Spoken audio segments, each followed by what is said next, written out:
things keep progressing in this direction, it won't be long before BMW needs a new slogan.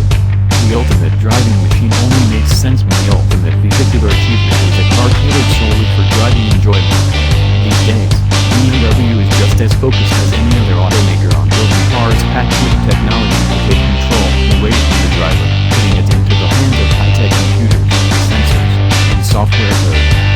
But the industry currently only has one foot into the autonomous revolution pool. For now, all those fancy self-driving aids still have buttons, which means the driver must choose to turn them on, or at the most turn them off.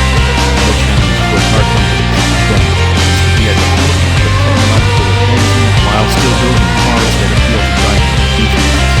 In many ways and with varying degrees of success, BMW's latest 5 Series sedan walks a fine line between innovation and, for lack of a better term, disinnovation.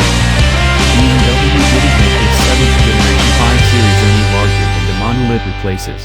It's also up to, depending on trim, 137 pounds lighter than the 6th generation car, thanks to the use of magnesium and aluminum construction. That chassis is covered in bodywork that makes the 5 Series look like a slightly shrunken 7 Series, except that the 05's deeply creased shoulders attract our eyes to bend away from the lower hockey stick, which is a good thing. The head and taillights are discreetly designed, with eye-catching LED lighting elements. From the driver's seat, the 2017 5 Series follows BMW's tradition of restraint. Simple round dials sit front in the center. The inner quarter of those dials is part of an LCD cluster that mostly limits the look of traditional features. Everything is tinted slightly toward the driver, from the 10.25-inch screen top the center stack to the buttons and dials that keep up the climate and audio control interface.